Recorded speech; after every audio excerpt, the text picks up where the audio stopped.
Hello दोस्तों, तो आइए आज का क्लास वेरी इंपॉर्टेंट में देखिए। पहला नंबर क्वेश्चन क्या कह रहा है, वह न्यूनतम संख्या जिसे 48, 64, 90, 120 से विभाजित करने पर क्रमशः 38, 54, 80, 110 शेषफल बचे। ठीक है, तो न्यूनतम संख्या क्या होनी चाहिए ताकि ये 48, 64, 90, 120 से विभाजित करने पर शेषफल के रूप में इतना बचना चाहिए। ठीक है, पहले इस सवाल को बनाने के लिए क्या करेंगे। ठीक है, चलिए 48, 64, 90 का देखिए 48, 64, 90, 120। ठीक है ना, चार संख्या दी हुआ है, इसका एलसीएम ले लेंगे। ठीक है, इसका एलसीएम निकालेंगे तो जानते हैं कितना आ जाएगा आपको। एलसीएम आप निकालिएगा 2880 आएगा। ठीक है, कितना आ जाएगा 2880। ठीक है, ये हो गया एलसीएम। आप ये चार संख्या का एलसीएम निकालेगा 2880 आ जाएगा।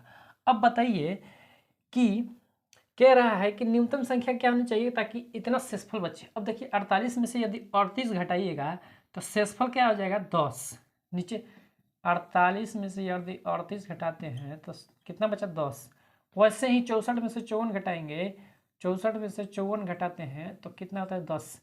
इसमें से भी घटाएंगे तो 10 से आ जाएगा। 120 में से 110 घटाएंगे तो 10 से आ जाएगा। देखिए बराबर संख्या घटाने पर क्या आ रहा है, बराबर संख्या आ रहा है 10 10 10 आ रहा है। ठीक है, क्या आ रहा है 10 10 10 आ रहा है। ठीक है ना, अब देखिए तो हमारा जो एलसीएम है 2880, तो 2880 में से 10 हम कम कर देंगे, 2870 जो होगा संख्या।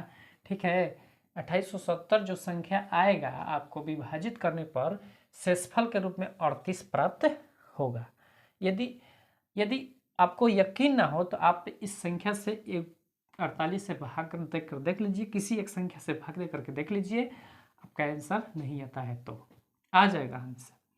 2870 का मान लीजिए यहाँ 48 से हम भाग देते हैं तो कितने बार में जाएगा, 5 बार में 8 5 40। ठीक है, 5 बार में 8 5 40, जीरो पंचों के 20, 20 4 24। देखिए 240 आ गया, यहाँ 7 आ जाएगा, यहाँ 4 गया कट गया, जीरो 470 हो गया। 470 अब जानते हैं कितना बार में जाएगा, 9 बार में ले जाते हैं तो 9 8 72, 2 9 8 72, 2 7 36, 36 36 7 ना 43। ठीक है, 36 से 43, यहाँ बच गया 8, यहाँ 3। ठीक है, 38 देखिए आपका शेष आ गया ना, 48 से भाग किए हैं तो 38 शेष आ गया ना। ऐसे सवाल को बनाया जाता है। पहले एलसीएम ले लीजिएगा, एलसीएम निकाल लीजिएगा। ठीक है, एलसीएम में से ये देखिए ये दोनों का डिफरेंस निकालेंगे आप तो 10 10 आ रहा है। ठीक है, 10 10, तो ये 10 घटा लीजिएगा, आपका जो होगा वो आंसर हो जाएगा, आपका शेषफल बचेगा। ठीक है, क्या इतना से भाग देने पर इतना शेषफल बचेगा। ठीक है, ये आपका आंसर हो जाएगा। ठीक है, अब देखिए दूसरा नंबर क्वेश्चन क्या कह रहा है कि भाग के प्रश्न में गुणक भागफल का 10 गुना है तथा शेषफल का 5 गुना है। यदि शेषफल 46 है तो भाज्य क्या होना चाहिए। ठीक है ना, गुणक देखिए यहाँ यहाँ गुणक के बारे में जान लीजिए। गुणक किसको कह रहा है, भाजक को कह रहा है। गुणक किसको कह रहा है, तो भाजक को कह रहा है। ठीक है, तो अब देखिए भाजक जो कह रहा है तो अब हम सवाल को पढ़ते हैं, अब कैसे बनाते हैं। चलिए देखिए पहले फार्मूला लिखते हैं, क्या होता है फार्मूला। यहाँ देखिए भाज्य बराबर भाजक गुणे भागफल, भाजक गुणे भागफल प्लस शेष होता है। ठीक है, भाज्य बराबर भाजक गुणे भागफल प्लस क्या होता है, शेष। अब देखिए कि भाज्य दिया हुआ है नहीं ना, भाज्य नहीं ना है, नहीं है भाजक, तो भाज्य तो निकालना है, भाज्य निकालना है। भाजक दिया हुआ है, देखिए शेषफल दिया हुआ है, कितना दिया है शेषफल 46। अब देखिए भाजक भागफल का 10 गुना, भागफल का कितना है 10 गुना, तथा शेषफल का 5 गुना है। शेषफल का 5 गुना है कौन, भाजक। तो अब देखिए यहाँ पर निकाल देते हैं हम भाजक, भाजक बराबर क्या हो जाएगा, शेषफल का 5 गुना 46 गुणे 5 बराबर 230। आपका भाजक कितना आ जाएगा 230, भाजक आ गया, भाजक आ गया 230। अब देखिए जब भाजक 230 आ गया तो कह रहा है कि भाजक चाहे गुणक भागफल का 10 गुना है, भागफल का 10 गुना।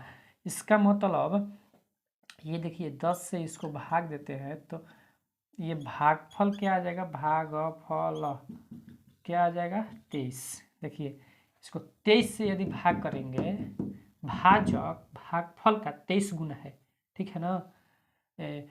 भागफल का देखिए भाजक भागफल का 10 गुना है, भागफल का 10 गुना है, ठीक है। यदि 23 से भाग देंगे तो ये 10 है, तो 10 गुना हो जाएगा ना, ठीक है। तो भागफल 23 है, तो 23 को 10 गुना करेंगे तो 223 आ जाएगा, ठीक है। तो भागफल आपका आ जाएगा 23 और भाजक आपका हो जाएगा 230, ठीक है। भाजक क्या हो जाएगा 230। अब देखिए भाजक हो गया 230 गुणे भागफल क्या हो जाएगा 23 प्लस शेष तो दिया ही हूँ 46 दिया हुआ है, ठीक है। तो भाज्य बराबर क्या हो जाएगा, तो भाज्य आपको ये गुणा करके ये जोड़ देंगे तो जानते हैं कितना जाएगा 5290 प्लस 46 बराबर क्या हो जाएगा 5336। चलिए आपका ये दूसरा नंबर का वैसे आंसर हो जाएगा, ठीक है। तीसरा नंबर क्वेश्चन देखिए क्या कहता है, x square minus x minus 1 बराबर 0 के मूल अल्फा बीटा है, तब अल्फा बाई बीटा है ना बीटा बाई अल्फा मूल वाला समीकरण इतना मूल वाला समीकरण क्या होना चाहिए, ठीक है। तो देखिए इस सवाल को बनाने के लिए मूलों का योग पहले निकालते हैं, ठीक है। क्या निकालेंगे मूल, ठीक है। क्या निकालेंगे मूल का योग, मूल का योग, ठीक है। अब देखिए alpha by beta plus beta by alpha, ठीक है। मूल का योग alpha by beta beta by alpha, इसको करेंगे तो देखिए अल्फा और बीटा क्या लेते हैं एलसीएम ले लेते हैं, अल्फा और बीटा क्या ले लेते हैं एलसीएम ले लेते हैं। तो ये देखिए बीटा से बीटा खत्म, अल्फा अल्फा स्क्वायर हो जाएगा प्लस यहाँ बीटा स्क्वायर हो जाएगा, अल्फा स्क्वायर और बीटा स्क्वायर हो जाएगा, ठीक है। अल्फा स्क्वायर ए स्क्वायर प्लस बी स्क्वायर, देखिए ए प्लस बी के होल स्क्वायर माइनस 2ab कीजिएगा तो आ जाएगा। देखिए अल्फा प्लस बीटा, ठीक है, अल्फा प्लस बीटा का square minus 2 alpha into beta. अब देखिए बटा में हो जाएगा, ठीक है ना। बटा में क्या है ये अल्फा और बीटा, ठीक है, अल्फा और बीटा है। अब देखिए इसको निकालने के लिए अल्फा प्लस बीटा बराबर क्या होता है, अल्फा प्लस बीटा बराबर minus B by A, alpha plus beta बराबर माइनस बी बाई ए। अब इस समीकरण से लेंगे हम तो देखिए ये क्या है यहाँ पे माइनस बी बाई ए, तो माइनस माइनस प्लस हो जाएगा 1/1, तो यहाँ 1 आ जाएगा, ठीक है। 1 प्लस नहीं माइनस, ठीक है, माइनस अल्फा इंटू बीटा बराबर सी बाई ए, तब -1/1, ठीक है, तब माइनस में आ जाएगा, ठीक है, माइनस तो अब प्लस हो जाएगा तो 2 हो जाएगा, ठीक है। अब बटा में अल्फा इंटू बीटा -1/1 आया, एक आया था तो -1 आना चाहिए। अब देखिए ये कितना हो जाएगा माइनस में 3 हो जाएगा। तो मूल का योग आपका निकल के कितना आ जाएगा -3 आ गया। मूल का योग आपका निकल करके कितना आ गया -3।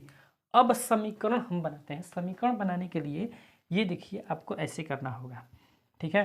देखिए x square minus alpha plus beta into x minus, यहाँ है ना माइनस, अब देखिए 1 की जगह पर अल्फा इंटू बीटा, ठीक है, बराबर 0 कर देंगे, ठीक है, बराबर 0 दिया है, बराबर 0 कर देंगे।